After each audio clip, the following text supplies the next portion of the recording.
Primeira linha não é. A primeira linha dá 1 aqui no final, é isso? Não. No meio. No meio. Tem certeza, gente? Sim. Ó, vê lá, hein? E aí, tá tudo zero agora? Sim. Maravilha. Então, esse troço deu 0, 1, menos 1, 0, 0, 0, 0. Daí, sigma 3, já fez? Maravilha.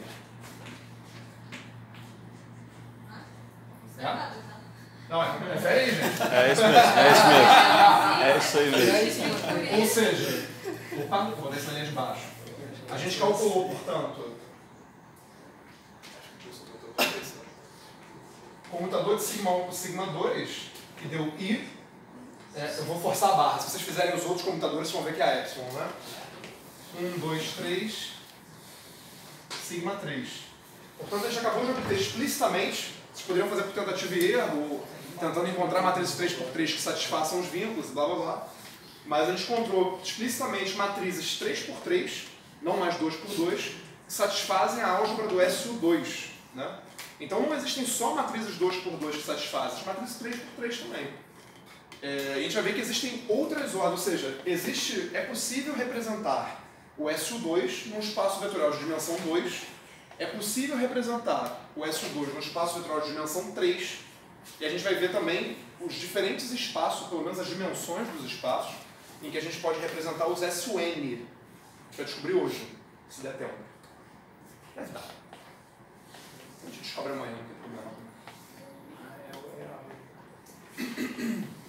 Alguma dúvida, gente?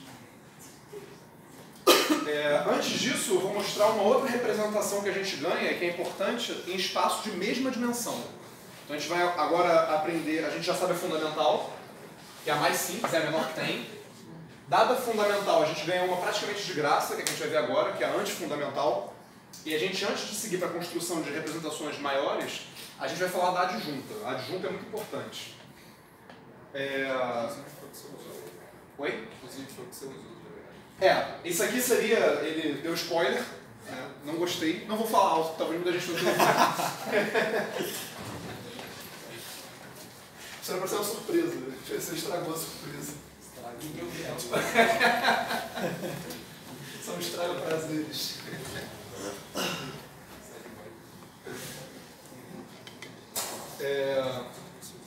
Vamos ver o seguinte, a gente sabe então que um vetor se transforma, né, na representação fundamental da seguinte forma, né?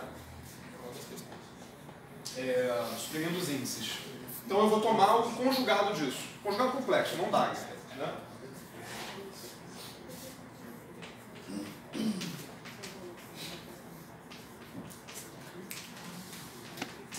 Fiz nada demais, né? Basicamente estou tomando conjugado. Eu posso fazer isso. Né? Até hoje de manhã eu podia, pelo menos. Ninguém ia diminuir verba do CBPF por isso. Tecnicamente, no dia 30 de julho, foi publicado no Diário Oficial da União uma diminuição de 59 milhões da verba do Ministério da Ciência e Tecnologia e mais um cacetão aí da educação. Então se preparem, que vai vir chumbo. Né?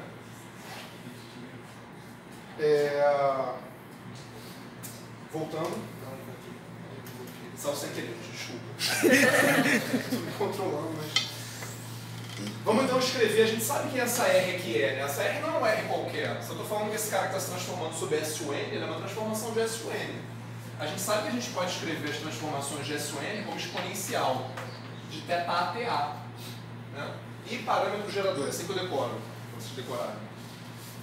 Então eu posso escrever da mesma forma aqui, né? Então, V' star é n em θ a TA star V star. Se eu tomar o estado que está aqui dentro, esse cara que troca de sinal, eu ganho TA star, porque os θ são reais. Né? Então aqui eu tenho exponencial de menos I θ star do ano V star. Star aqui.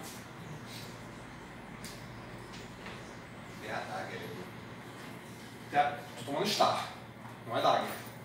Não tomei Dagger. Tá, viu? Tem um comentário aqui baseado no que você falou do Dagger, que a gente não vai precisar, mas que é sempre bom comentar, né? Propriedade básica, a gente sabe que TA, Dagger, é igual a TA. Ou seja, dimensão finita, lembrando do comentário do Gabriel, a gente sabe que conjugado transposto é igual a TA. Se eu tomar o conjugado de novo, né, eu vou ter TA transposto igual a TA conjugado. Então, para matrizes do SUN pequeno, da álgebra, né, para matrizes hermitianas, vou falar assim, tomar o conjugado é a mesma coisa que tomar o transposto. Só um comentário. Às vezes aparece isso aqui em vez de conjugado com transposto, caso vocês vejam na literatura. É bem comum. Né? Agora eu pergunto o seguinte, eu só tomei estar, né? Não fiz nada ainda. Mas vamos analisar com mais carinho o que eu tenho daquele lado ali. Eu vou dar mais um passo aqui antes da gente analisar com carinho. O que é?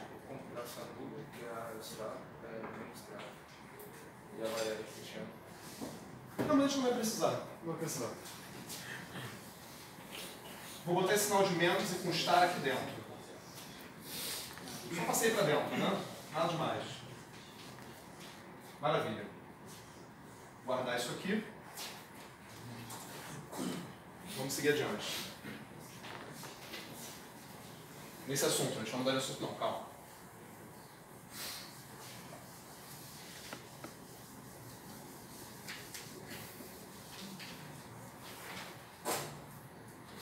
Então o que a gente obteve, basicamente, né? Ainda escrevendo aqui. Isso aqui eu vou apagar, que acho que a gente já... Esse comentário já foi feito. Não precisa apagar. A gente obteve basicamente que V' estar está se transformando como I parâmetro, novo gerador, não é mais o gerador anterior, de V estar. Então se V estar é um outro vetor, né? A gente está vendo que ele está tendo uma lei de transformação muito semelhante. Eu já posso afirmar que eu tenho outra representação? Ou não? Opiniões. Vocês acham que já está de bom tamanho? Opa, tem outra representação ali. Escrevi como exponencial de bagulho, tá safo. Ou está faltando alguma coisa ainda? O que esses teatil tem que satisfazer para a gente saber que eles são uma representação? Eles têm que... Não, calma. Eles são matrizes 2x2. Eles não estão... Eles têm que satisfazer a álgebra. Se eles não satisfizerem a álgebra, a gente não está obedecendo a nossa regra. Uma representação tem que preservar a estrutura algébrica. Então vamos ver se eles satisfazem, né?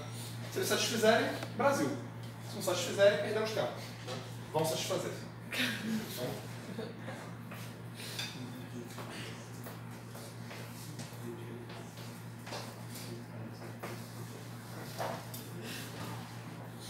Vamos lá. TAtil, TBtil menos TBtil, TAtil. E aí, lembrando a definição de TAtil, né?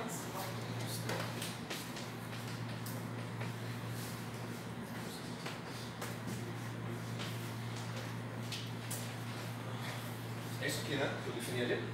Não, sem I, né? Sem I. Pô, foi mal.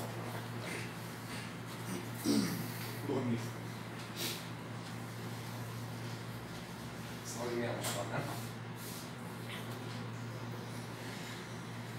Menos.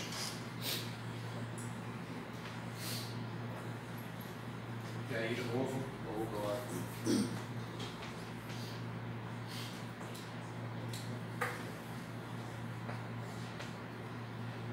Dá vontade de botar tiro em tudo, que loucura.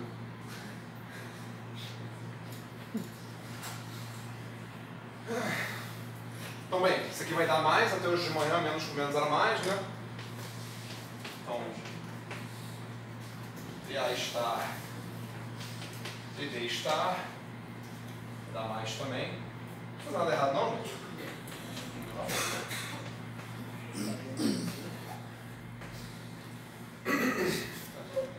E, bem, isso aqui é estar no Dagger, né? Então não altera a ordem da operação.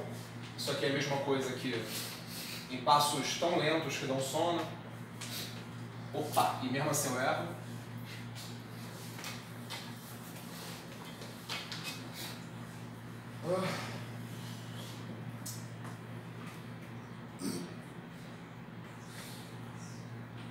Deve ter feito alguma merda em algum lugar. Deixa eu até dar uma olhada aqui. Tem a TB FBC, texto igual a menos. Ah, não, tá certo. Maravilha. Isso aqui é igual a TB comutador. Mas se TA e o TB que a gente está partindo são do fundamental, eles satisfazem a álgebra. Portanto, eles são IF, ABC, TC, né? Então isso aqui é igual a I, F, ABC, TC. Que é igual a... Esse vai ganhar um sinal de menos, que eu já vou botar na frente do TC, para a gente não perder uma linha. E vai dar I, F, ABC, menos TC star. Opa. Quem disse que os FABC são reais? Eu deveria ter falado isso, os FABC são reais. Excelente colocação, os FABC são reais, tá, gente? Da forma que a gente construiu... Mas por que eles têm que ser reais? Vamos ver se eu lembro. Tinha que ter falado isso durante a construção, isso deveria ter ficado claro durante a construção. Se eu lembrar, eu falo. Bem, no caso de S2 e S3 a gente sabe explicitamente, né? Mas para SUN eu tenho certeza que eles são reais. Por que eles são reais eu não me lembro. Em que passo que... Tem algum passo na hora da demonstração que fica claro que eles são reais. Depois eu lembro e te falo. Não tô lembrando. Pelo menos para SUN, isso eu tenho certeza. Portanto, isso aqui nada mais é do que IF, ABC, tetil, né? C. Então os tetil de fato satisfazem. E aí acabou esse ponto de interrogação aqui, ponto de exclamação, né?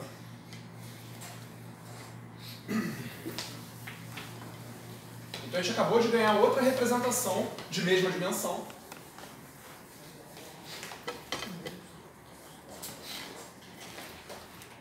Então,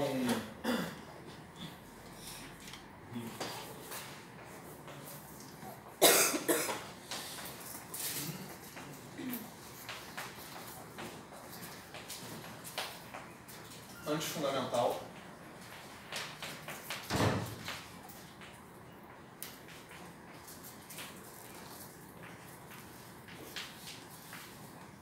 Aliás, a respeito desses Fs, o outro Gabriel tinha me perguntado sobre... o que você perguntou mesmo? Sobre ser totalmente antissimétrico. E eu fui ver no SU3 quando eu fiz a conta e estava escrito: por observação são totalmente antissimétricos. Então eu de fato não sei porque eles são totalmente antissimétricos no SUN. Eu só olhei para SU2 e SU3 e mais uma vez acreditei para SUN, né? Só para botar esse ponto. Então a gente ganhou a antifundamental, né? Dado os V se transformando na fundamental,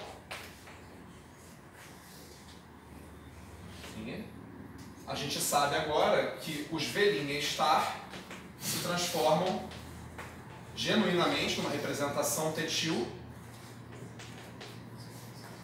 tal que tetil igual a menos T star ou T transposto, tanto faz. Maravilha. Então a gente tem uma segunda agora. Vamos seguir. Vamos para a outra. Fale. Essa construção da fundamental vai ser feita em qualquer grupo de Lie ou vai ser... Pô, boa pergunta. Bem, qualquer grupo de Lie que você... Vamos pensar. Né? Se você puder fazer parametrização exponencial do que você está fazendo, ótimo. Né? E aí o que poderia mudar aqui? Poderia mudar desses T ao tomar o star. Poderia mudar o FBC não ser real. O FBC não ser real, eventualmente, a primeira mudança que pode acontecer. O que mais que pode mudar nessa apresentação que a gente fez? Acho que só isso, né? Esses geradores a menos disso. O que a gente usou ali quando a gente tomou o star? Acho que a gente não usou mais nada, né? Poder parametrizar exponencialmente, os FABC serem reais. Não estou vendo mais nenhum vínculo. Se tiver alguma hipótese que a gente usou sem perceber a mais, para poder generalizar, né? Ontem a gente está procurando um espaço complexo, né? Mas a princípio um espaço real seria só tomar menos o gerador seria também. Pois é, no trio I, né? Está. Não, e tipo assim, eu sei que numa álgebra de Lie, acho que posso responder a pergunta melhor. Esqueci, cara. Eu acho que com o transposto, eu tenho quase certeza que quando eu li isso, era uma álgebra de Lie abstrata, qualquer, não era SON. Eu acho que menos ter transposto sempre é, mas eu não tenho certeza. Dá uma olhada no livro do Fuchs. Vou escrever rapidamente aqui a referência dele na última aula, o nome, porque eu falo e não escrevo, né? Aí fica difícil de... O meu inglês de Apel, né? Como é que é o nome daquele cara? Do ex-técnico do Flamengo? Joel. Inglês, né? Então, o livro que eu indiquei da outra vez é o Gilmore. Os livros de teoria de grupos são sempre teoria de grupos de Lie, álgebras de Lie, representações, parafísicos. Vocês fazem permutações disso, cada um vai dar um livro diferente. Então, esse aqui é o Gilmore, é o que eu falei na última aula. Se quiserem ver, tem um capítulo só sobre exponenciação, de o que vale, o que não vale, até onde você pode ir, onde você rouba, onde você não rouba. Fique claro, o Gilmore tem 2 livros, né? Tem um livro do século passado e tem um livro desse século. O do século passado é punk, né? É barra pesada. O desse século ele estava mais velho já, ele deu uma suavizada, dá para entender, vale a pena.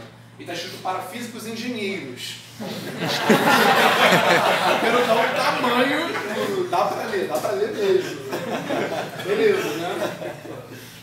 E o livro que eu estou sugerindo que você olhe é o do Fuchs. Fuchs? Acho que é Fuchs. Aí é mais abstrato. Ih, cara, como é que escreve Fuchs agora? Tá na minha sala. Tem lá na minha sala que eu te mostro. Symmetries, Lie Algebras e qualquer coisa. Parafísicos, né? Isso é parafísicos. E é para curso de pós-graduação mesmo. Eu te passo a referência depois. Eu trago na próxima aula para todo mundo. Eu acho que é Fuchs, F-U-C-H-S. Quem quiser olhar no Google aí. Jürgen Fuchs, é um troço desse. É isso daí mesmo. É isso mesmo? Maravilha. Pô, mais legal esse livro, eu copiei várias coisas dele, até o capítulo 5 ou 6, né? Depois também fica punk, né? Mas ele finge que é legal, os 3 primeiros capítulos ele fala que é de motivação e tal. Ele engana. Esses são os nomes, vou deixar aqui um pouquinho, vou apagando isso aqui enquanto isso. Claro que, de novo, tem 1 milhão de livros legais de teoria de grupos.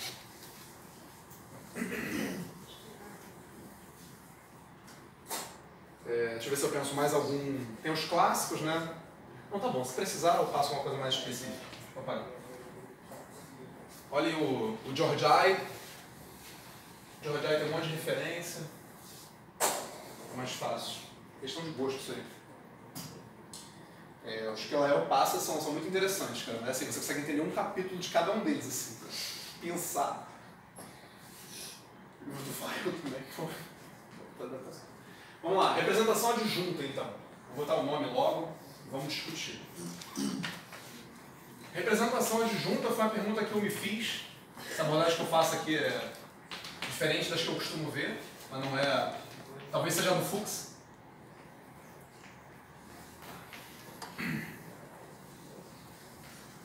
Mas a pergunta seguinte que a gente tem que se propor é assim, a gente está querendo que a nossa álgebra atue em espaços de estados, né? A gente quer isso, a gente quer ver como funciona, como é que a gente usa ela, né? Então a gente se propõe a usar representações da álgebra. Quando a gente fala de representações da álgebra, a gente está falando de representações lineares da álgebra, unidades, num espaço vetorial, que é o que a gente quer, espaço de estados. Então a gente tem que encontrar um espaço vetorial para representar a álgebra. Esse é o ponto que a gente quer. E eu pergunto para vocês qual é o espaço vetorial mais óbvio, o que já está na nossa cara, que a gente poderia tentar representar a álgebra. Oi? Não. É mais óbvio que isso. Eu estou numa álgebra abstrata. R3 está longe. Estou numa álgebra A. Eu quero representar, eu quero um espaço vetorial para poder representar a minha álgebra. Qual o mais óbvio que eu tenho? O que foi? Espaços operadores. Esse é um deles, mas bem, isso já é um espaço de operadores sobre um espaço vetorial. Então, qual o espaço vetorial? Ele é um espaço vetorial, mas é construído em cima de um espaço vetorial. Eu quero saber o espaço vetorial. Não o hobby está roubando. Qual o espaço vetorial mais óbvio? Que está na nossa cara. Vamos lá. O que é uma álgebra? É um espaço vetorial. Eu posso representar a álgebra na álgebra. O que tem de mais fácil do que isso? A álgebra é um espaço vetorial. Você quer representar a álgebra. Você já tem um espaço vetorial. O que você não representa nele, cara? É muito mais econômico. Então a representação adjunta é a representação da álgebra na álgebra.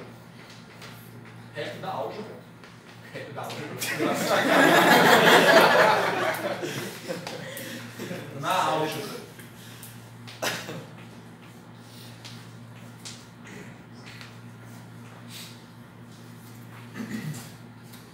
E aí, vamos fazer isso, né? E se você representar a álgebra na álgebra, você já ganhou de cara que ela respeita as leis da álgebra. Isso é maravilhoso, né, cara? Outra coisa que você ganhou é que você já sabe a dimensão. Você sabe a dimensão da álgebra, você vai representar na álgebra de mesma dimensão. Olha que maravilha também, né? Várias coisas maravilhosas, né? A mais importante é, a gente tem que ver qual representação existe. Essa sempre existe. Essa não tem jeito. Essa representação sempre existe. Se existir a álgebra, né? Senão aí também já é esquisito demais pro meu gosto. Vamos lá. Vou chamar de R adjunta da álgebra de operadores lineares definidos na álgebra. Vai pegar um x da álgebra e vai levar em ADX.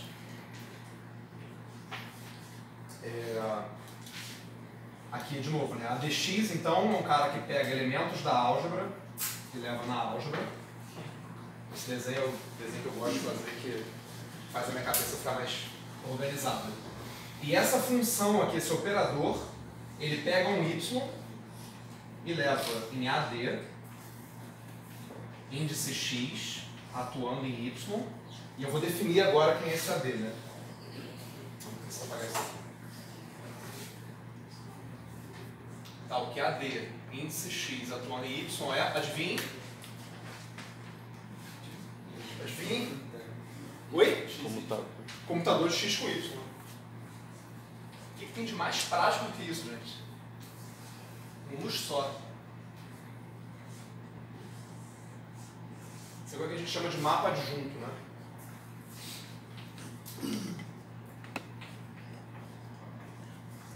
Opa.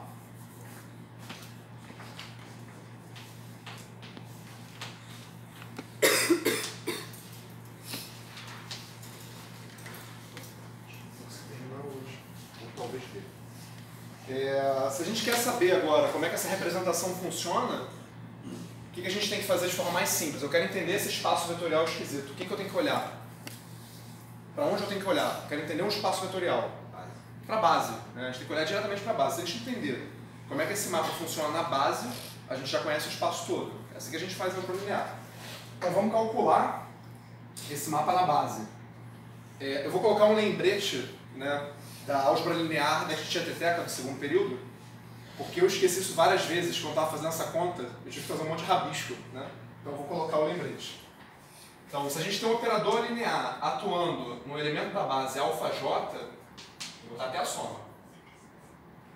Isso aqui é a mesma coisa que somar de 1 até a dimensão, né? Vou botar n qualquer.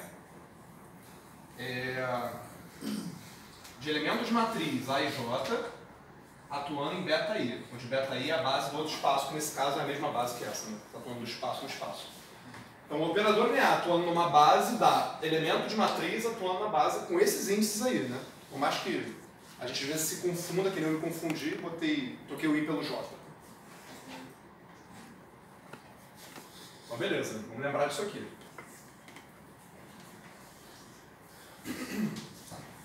E vamos calcular, né? Então eu vou calcular o AD de um elemento TA atuando no elemento TC.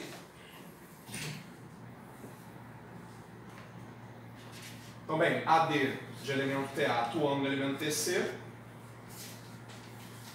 é igual a TA no TC. Só isso, né? Isso aqui é o que o mapa faz, né? Maravilha. Por outro lado, eu posso usar essa estrutura aqui, né? Porque esse cara aqui é um elemento da base, isso aqui é um operador linear. Então, esse aqui é um operador linear atuando na base, dá. Então, por outro lado, né? Então, isso aqui é verdade, mas isso aqui também é verdade, que ADTA, elemento de matriz, posso usar IJ, mas em vez de IJ eu vou usar BC. Né? BC, né? BC. BC. Então, se eu estou atuando no... Eu chamei J de C, né? Então, meu I é B, elemento da base, TB. Confundir letra não, né, gente? É isso mesmo, né? Todo mundo acompanhando? A, B, para B. Isso aqui de cima que a gente calculou é a comutação de TA com TC. Obedece à álgebra, portanto, é IFACB-TB, né? Eu troquei as letras. Então, isso aqui, pela lei de comutação, é IF de A, C, B, ou qualquer outra letra, porque vai ficar mudo, né? TB. Eu escolhi B por facilidade. Então, se a gente compara os dois lados, esse elemento de matriz aqui é igual a isso aqui, né? Então, AD de TA, elemento de matriz BC, é igual a IFACB. Só para poder ficar bonitinho, eu vou trocar o B com C, como é antissimétrico, vou ganhar um sinal de menos, né? Então é menos IFABC.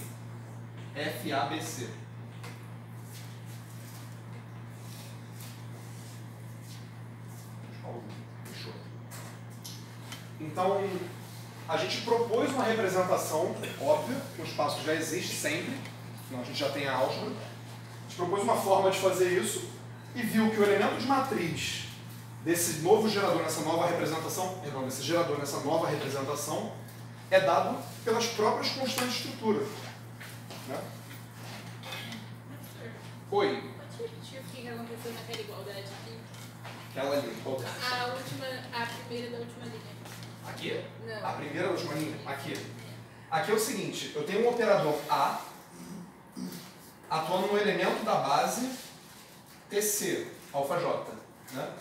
Isso aqui é a mesma coisa que elemento de matriz IJ, nesse caso, elemento de matriz BC, estou mudando IJ por BC, atuando na base. Esse cara é o elemento da base. Então a gente tem que isso aqui, pela álgebra linear, é elemento de matriz atuando na base. É só isso. Se alguém não entendeu, pode falar. Eu posso repetir, mudar. Eu posso botar IJ também. Às vezes confunde BC com IJ, não tem problema. Pode falar. Porque essa é a forma mais limpa que eu já vi de mostrar qual é a construção das matrizes da representação adjunta. No geral, as pessoas fazem umas conjugações estranhas, usam várias propriedades, etc. Essa é na lata. Você pode repetir mais uma vez, então? Claro, vou repetir no quadro aqui. Lá tá meio longe, né?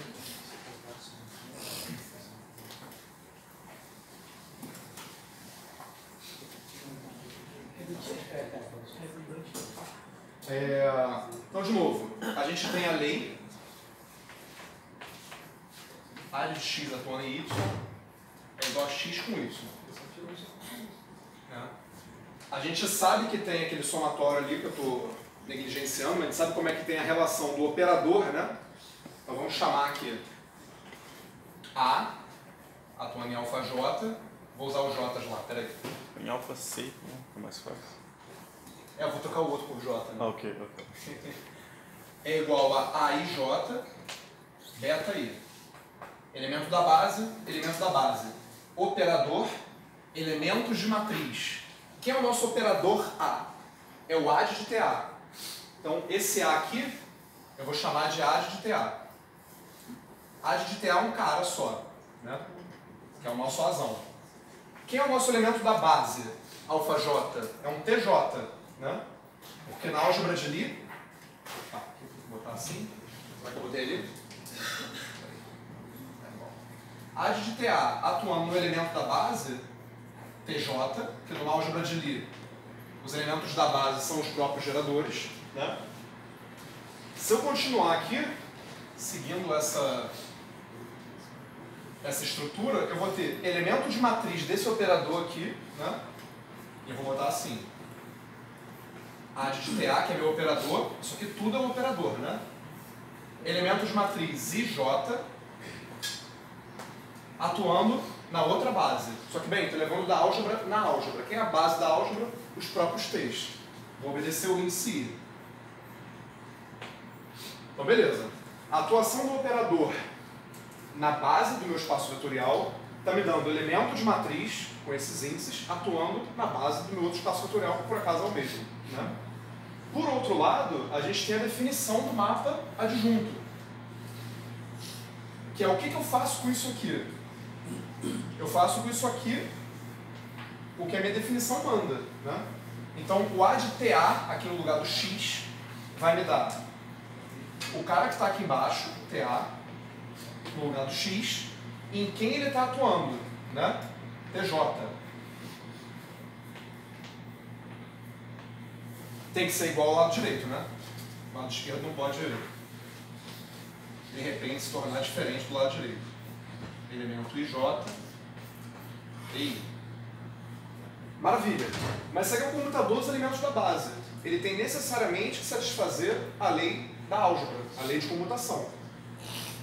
A gente sabe que TATB é IFABCTC. Se a gente for respeitar isso, vai dar IFAJKTK.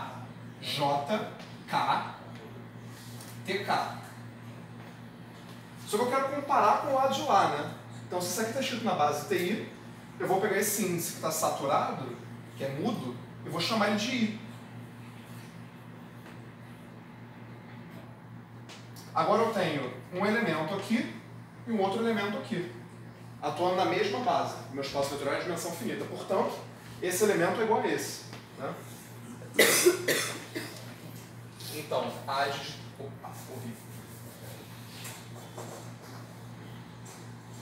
Não, curva mais. A de TA, elemento IJ, é igual a I, F, de AJI. Por uma questão de toque, eu tenho A e J, e aqui eu tenho AJI, fica feio, né?